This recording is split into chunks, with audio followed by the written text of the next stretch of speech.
followed a campaign of aerial bombardment. How can I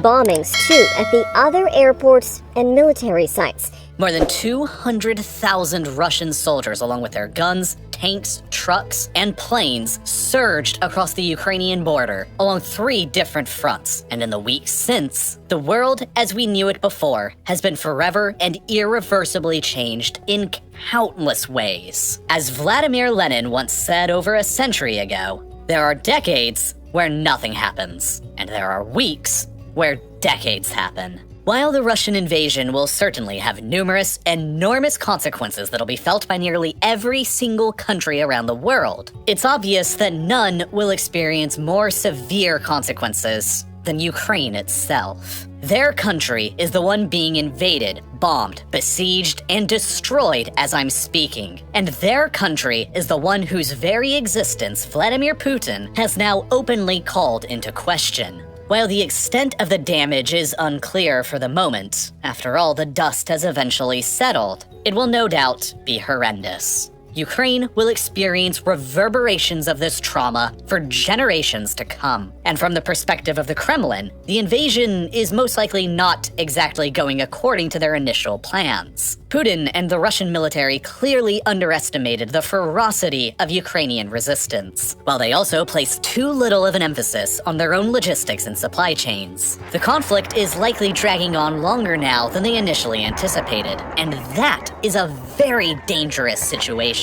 Because with Western sanctions pouring in, the Russian military is in a race against the clock before they basically go bankrupt. And in order to try and force a surrender faster, they may begin utilizing even more of their destructive and indiscriminate firepower, like concentrated artillery or air power, which they so far have largely been holding back. And when that happens, the destruction and refugee crisis, already the largest in Europe since the Second World War, will only continue getting worse. As it stands now, when I wrote this video, more than 2.5 million Ukrainians, mostly women and children, have been forced to flee the country as refugees, primarily towards the west in Poland, Hungary, Slovakia, Romania, and Moldova. If the war ends up dragging into a protracted conflict, the UN has estimated that there could be as many as 10 million Ukrainian refugees fleeing westwards to the rest of Europe, which will be enormously catastrophic.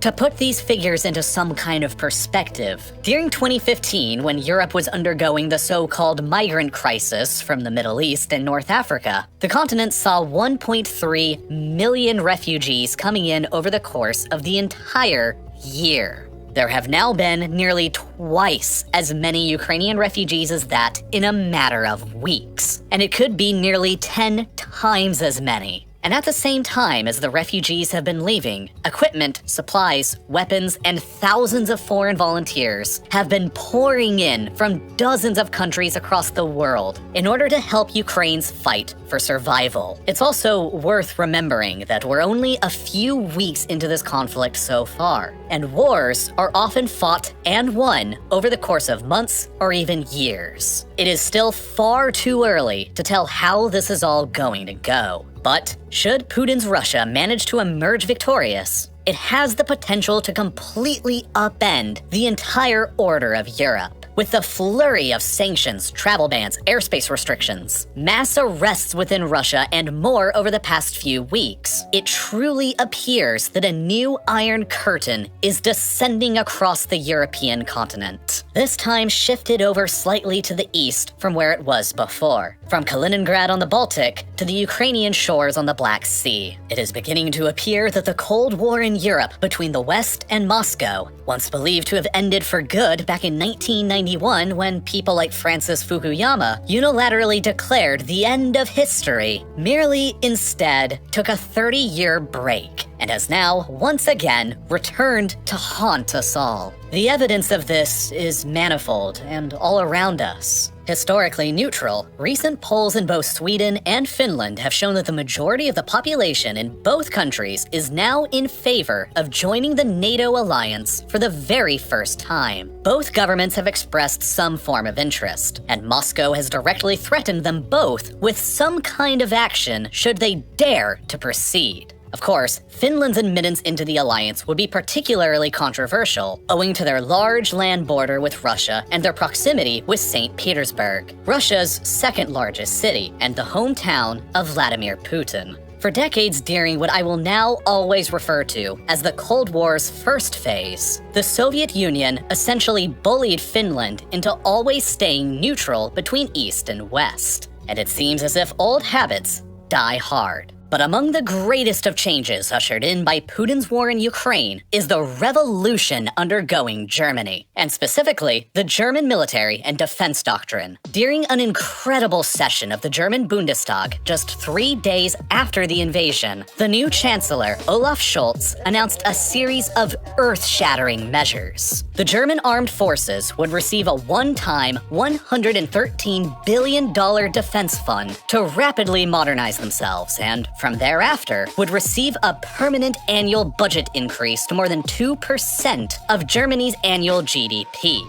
This means that their yearly budget will be increased to around $78 billion, causing Germany's military to suddenly become the third best funded in the world, only behind China and America. And critically, that means they'll be ahead of Russia's military budget. Very rapidly, the German army will likely once again, for the first time in nearly a century, take over the reins of being the most formidable on the European continent. And the geopolitical revolution goes even further beyond that. Germany has also agreed to send lethal aid to Ukraine, and most unexpectedly of all, they've even agreed to indefinitely suspend the Nord Stream 2 pipeline project that would have brought in even more enormous quantities of natural gas directly from the vast sources of Siberia and Russia. The cost to build this controversial pipeline was more than $11 billion, and so of course, such a move will be difficult for the German economy to bear. But such is their resolve in showing solidarity with Ukraine. This is all quite unexpected and unprecedented because right up until the actual invasion, Germany was hesitant to actually support Ukraine and come out hard against Russia, because Germany is critically over-dependent on Russian natural gas, even without the Nord Stream 2 pipeline. With limited domestic energy resources of their own, Germany has had no other choice but to import nearly the entirety of her energy needs from abroad. And with some of the largest natural gas and oil reserves in the world, geographically nearby Russia has always been the most significant provider. Through a complex series of pipelines that have been constructed over decades sprawling out from the vast oil and gas fields in Siberia, Russia directly provides Germany with a third of her oil and half of her natural gas. And the same is true for much of the rest of Europe as well. Italy and France also import significant amounts of Russian fossil fuels. And the closer eastwards the countries are to Moscow, the more fossil fuels they generally import.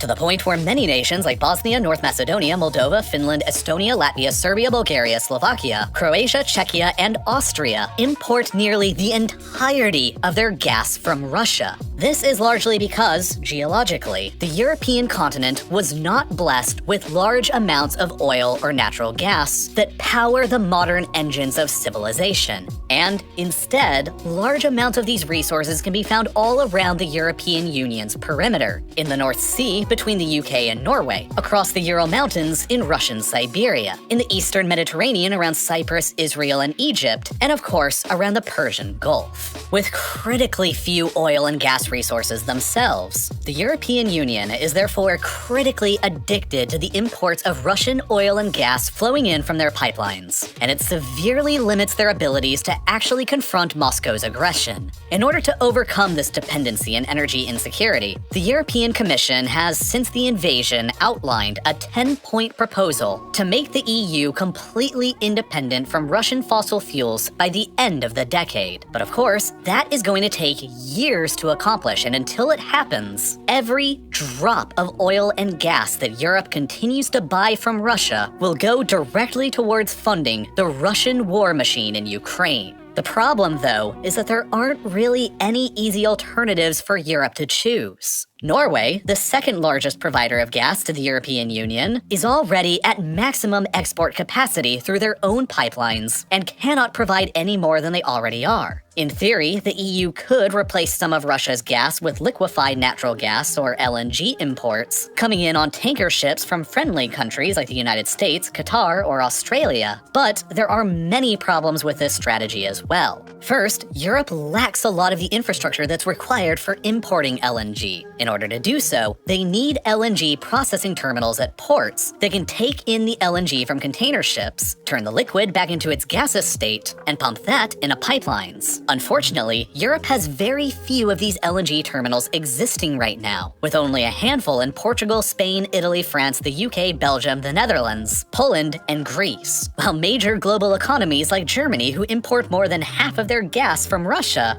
have zero. So in order to begin importing LNG at a large scale, the Germans will have to build brand new LNG terminals. But that is going to cost billions of dollars and take years to accomplish. Secondly, even if the EU had the infrastructure, the supply chain of LNG is already highly constrained as it is, and met by massive demand for it in Asian economies like China, South Korea, and Japan. If the EU suddenly began buying LNG at a large scale, then the price for everyone would increase dramatically. The EU could also rely a bit heavier on their own limited domestic sources of gas, but this too is highly problematic.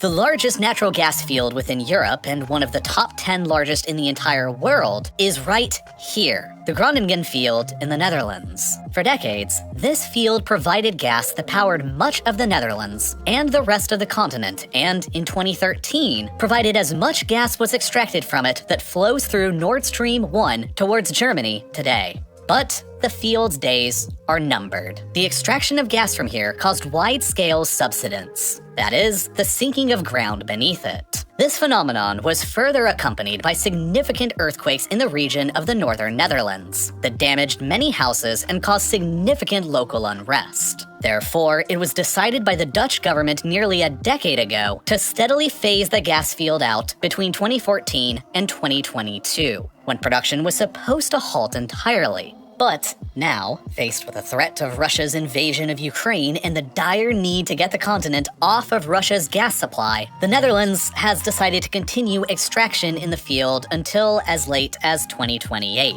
with unknown seismic consequences around Groningen and the northern Netherlands for the future. And there are precious few other alternatives for the European Union to make. In theory, new gas pipelines could be constructed into the continent from other sources like the gas fields around Israel and Cyprus in a proposed project called EastMed, or from the gas fields of Nigeria that would loop around the African continent towards Spain. But just like building out the LNG infrastructure, these projects will cost billions of dollars and take years to develop, and in the end, they'll each only substitute a fraction of the gas that Russia is capable of pumping into the continent. Meanwhile, and quite unlike Europe, the United States is tremendously geologically well endowed, with enormous quantities of domestic oil and gas resources across some of the world's largest fields in Texas, Alaska, North Dakota, and northern Pennsylvania. Thus, a full 65% of America's oil and gas supply is produced domestically within the country, and America has tremendously more energy security than Europe does as a result, and thus substantially more flexibility when it comes to dealing with Russia. Therefore, it was a much easier decision when President Joe Biden decided to ban the imports of Russian oil and gas into America, since Russian fuels were only providing less than 2% of the total U.S. supply in the first place. America can easily replace the difference by banning Russian imports, whereas Europe simply cannot.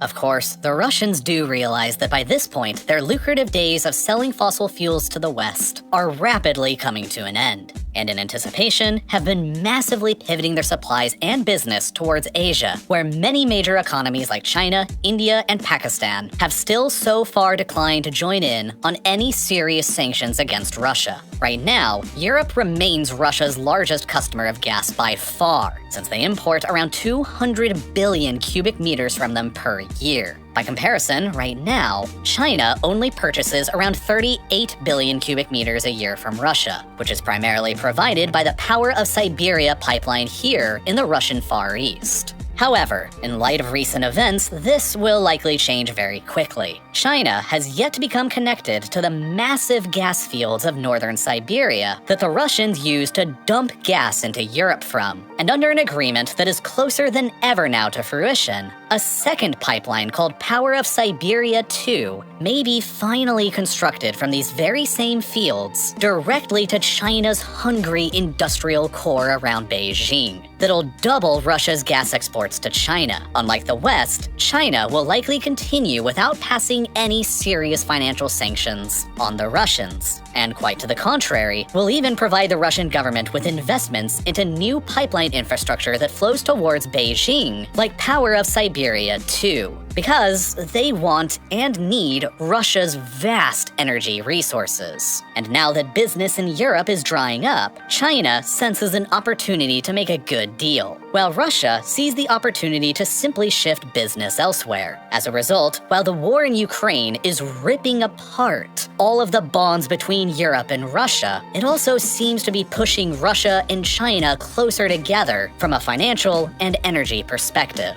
Over time, Russia may end up pivoting the entirety of its energy resources towards the emerging markets and economies of Asia. And from China's perspective, whatever happens in Ukraine might provide invaluable insights into how a potential future Chinese invasion of Taiwan might go. At the same time as all of this has been happening, another fascinating way that the world is changing before our eyes over this war can be seen in the air. Since the beginning of the war's outbreak, Ukrainian airspace has obviously been completely sealed off from the rest of the world, and international flights have all been avoiding it. But then, just a few days following the invasion and as part of their overall sanctions package, the European Union blocked all Russian airlines from flying over their airspace, followed up by similar declarations from Norway, Iceland, the UK, Canada, and the United States. In retaliation to these blockages, Russia also decided to ban the airlines of 36 countries from using their airspace, including all EU, British, Canadian, American, and Japanese airlines. As a result, Western airlines have largely stopped flying to Russia, while Russian airlines have largely stopped flying to the West. So while a physical Iron Curtain has yet to actually descend back across Europe on the ground, the Iron Curtain of the air is already very much a new reality again. Live flight radar maps are right now showing the airspaces of Russia and Europe as being completely separated, with a massive empty no-man's zone in between them where nobody is flying over at all, covering the entirety of Ukraine, Belarus, Moldova, and Western Russia, all the locations nearby to the war. Respecting the dangerous boundaries of war and the political airspace blockades, Russian airlines are sticking to their own flight corridors, while European airlines are sticking to theirs as well, across the new Iron Curtain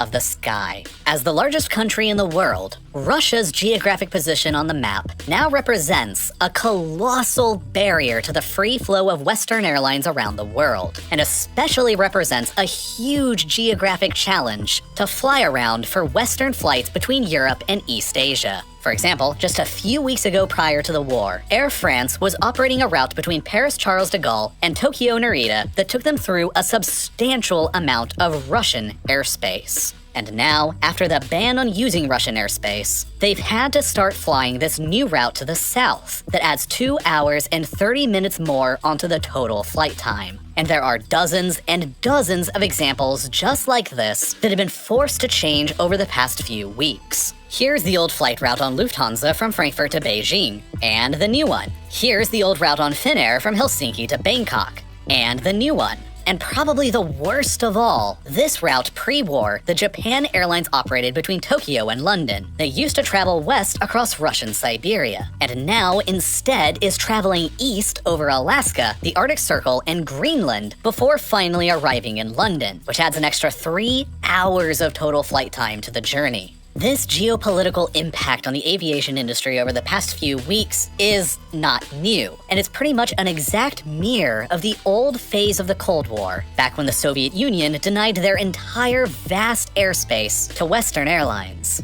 just as Russia is doing now. During those times in the older Cold War, airplanes were far less fuel efficient than they are today, and so flights traveling between Japan and Western Europe over the Arctic Circle had to stop somewhere to refuel, and that primary refueling stop became Anchorage, Alaska. I already made an entire video covering the geostrategic importance of Anchorage's location, and that video has never been more relevant than it is now. When the Cold War abruptly took a pause in the early 1990s, and Russian airspace was finally opened up to the West, Anchorage's importance as a layover and refueling hub for flights between Europe and East Asia nearly evaporated. But suddenly now, after more than 3 decades, in the past few weeks with the resumption of Russia's airspace closure to the West, Anchorage might just be making a huge comeback. And the geostrategic location of Anchorage and Alaska is now even more important than ever, as many more international flights will likely begin making their long-awaited comeback flying above America's last frontier.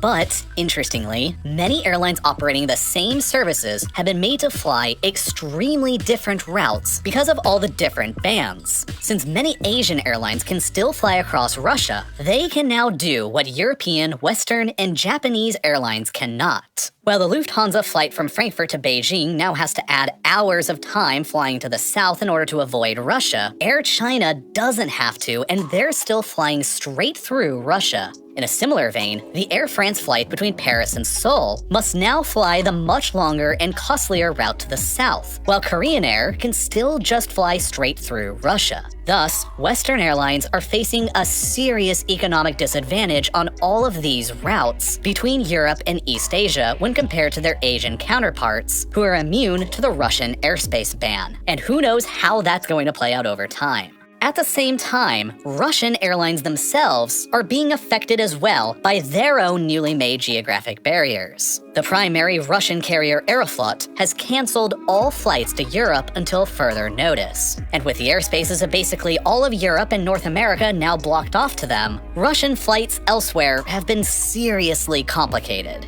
This Aeroflot flight from Moscow to Cancun, Mexico, for example, has had to change to a completely new route that carefully avoids European, Icelandic, Greenlandic, Canadian, and US airspace in order to reach its destination. But significantly more challenging from Moscow's geographic perspective is this: the Russian exclave of Kaliningrad, wedged in between Poland and Lithuania. Completely surrounded by EU states and EU airspace, the airspace around Kaliningrad is now completely blocked off to Russian airlines. Before the ban, Russian flights between the exclave and the Russian mainland would simply fly in nearly straight lines between their destinations. But now, they have to all concentrate around St. Petersburg and thread a very narrow needle of open airspace that's allowed to them through the Baltic Sea in order to reach Kaliningrad.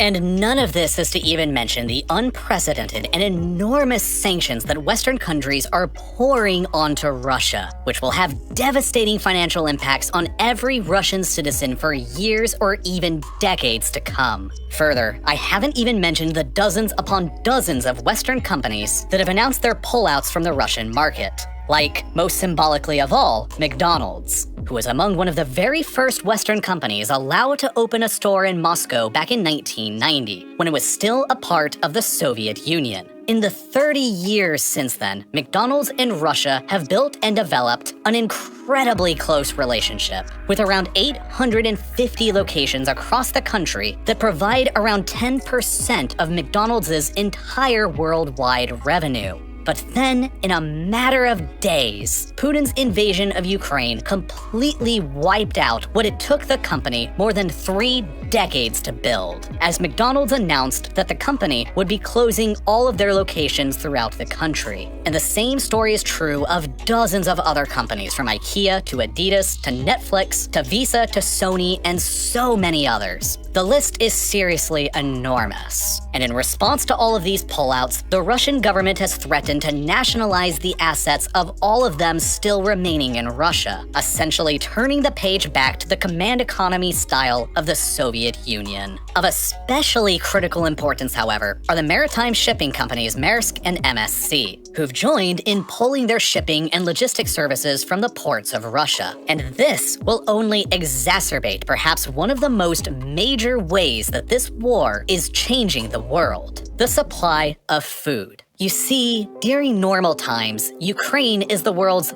5th largest exporter of wheat. And during 2020, they exported more than 18 million tons of it to countries across the world, but most importantly, to hungry countries across the Middle East and North Africa. 60% of Lebanon's wheat supply just prior to the war was being shipped in from Ukraine. And since their most major grain silos were all blown up back in 2020 during the Beirut port explosion, they only have 1 month worth of wheat reserves still remaining as of the writing of this video, and they're in an extremely dire situation. Meanwhile, Egypt, with a population of more than 100 million people to feed, and with scarce agricultural land of their own, is the world's largest importer of wheat. And an overwhelming 85% of their wheat imports come from just 2 places: Ukraine and Russia, who are currently at war. Understandably, with the Russian army currently occupying large chunks of Ukraine, including most of the country's ports, and Ukrainian farmers fighting on the front lines, the harvesting and shipping season in the country will be a difficult one this year. But it won't be much easier for Russia either. With enormous international sanctions, shipping companies leaving ports, and an increasingly unpopular war that is consuming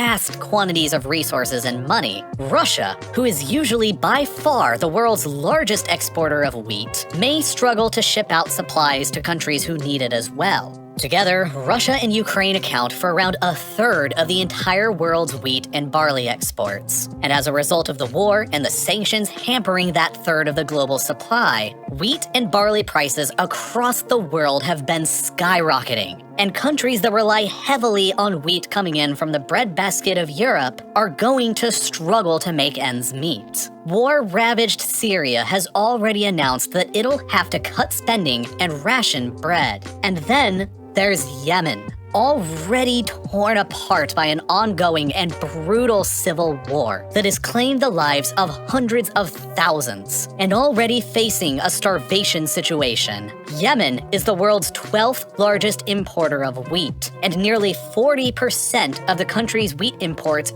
usually come from Russia and Ukraine.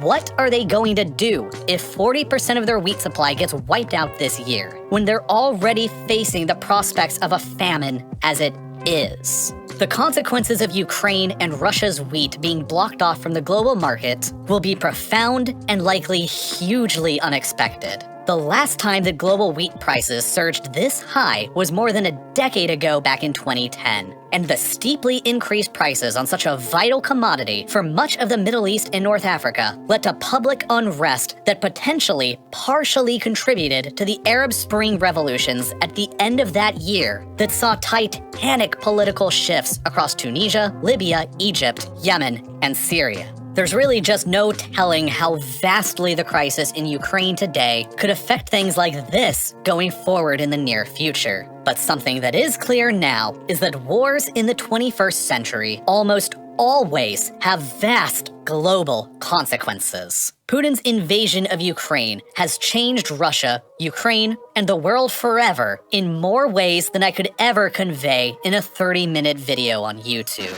But by analyzing how Putin and how Russia have behaved and fared before during times of war and crisis, we can likely figure out how this present conflict will ultimately go.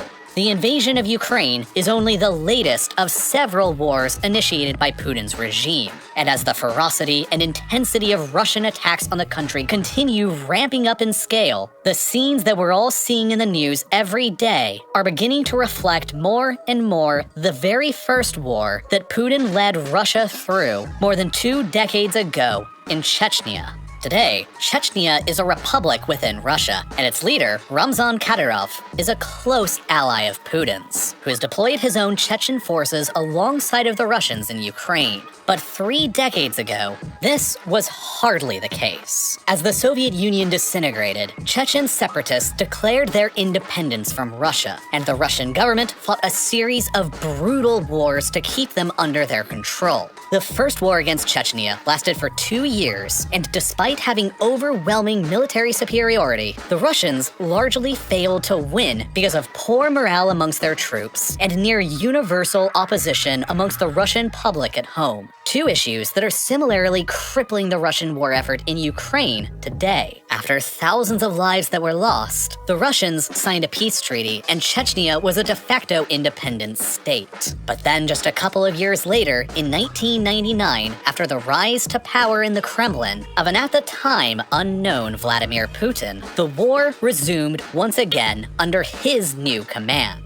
Chechnya was devastated, and the capital Grozny was besieged and so thoroughly destroyed that in 2003, the United Nations called it the most destroyed city on Earth. Putin began his political career as the leader of Russia by violently subjugating Chechnya back beneath the control of the Kremlin. And as a result, it is one of the most important conflicts to know about in understanding the current war in Ukraine. But unfortunately, if I made a video about all of that on YouTube, the violent nature of the war would mean that it would become demonetized and age-restricted, and as a result, there's simply just no way that you would ever see it here. So instead, I created yet another full-length companion video to this one in my ongoing Modern Conflict series that's about the same length as this video that covers the entire course of Russia's 2 wars against Chechnya throughout the 1990s from beginning to end, and uploaded it directly to Nebula, which, as you've probably heard by now, is home to tons of exclusive, ad-free content like my entire Modern Conflict series, with 11 other additional full-length videos with more than 3 hours of additional content that you can go and watch right now, including this 25-minute-long video that I made last month about the 2008 Russian invasion of Georgia. Or this 26-minute-long video I made even earlier, covering the entire course of the conflict between Russia and Ukraine before the invasion took place last month. There are plenty of other episodes too that cover subjects like the Battle of Aleppo, the wars of Saddam Hussein, the US-Iran conflict, and much, much more. Of course, the reason why all of these videos are only available on Nebula is because they just wouldn't ever work on YouTube, and would never be viewed here because of the way that this site works. On the other hand, Nebula is a different platform without an algorithm and without any ads. It's just a platform about great and unique content made by great and independent educational creators, with plenty of other unique, exclusive bonus projects from other creators you probably already know, like Wendover Productions, Half as Interesting, Tierzu, Real Engineering, Tom Scott, and so many others. The best way to get access to Nebula and all of this incredible content is definitely through the amazing Curiosity Stream and Nebula bundle deal. And with its current sales price, it's less than $15 a year to get full access to both sites. And Curiosity Stream has some phenomenal stuff that you're definitely going to enjoy as well, like Afghanistan 1979. An hour-long documentary focusing on the entire Soviet invasion of Afghanistan from beginning to end. If you want to see a documentary explaining in depth the historical trend of Russian leadership making poor foreign policy invasion decisions, complete with incredible interviews from key historical eyewitnesses like Mikhail Gorbachev and the wife of Iran's final Shah, then this is the documentary for you to go and watch right now. I really can't recommend it enough, and I genuinely don't know about a better deal that exists anywhere in streaming. You get 2 streaming sites, both with content you'll actually watch, and all for less than $15 a year at the current sales price. But what's more, signing up will actually help countless independent educational creators beyond just real-life lore. So please make sure to do so by clicking this button that's here on screen right now, which will take you directly to curiositystream.com/real-life-lore to sign up, or by following the link that's down below in the description. And, as always, thank you so much for watching.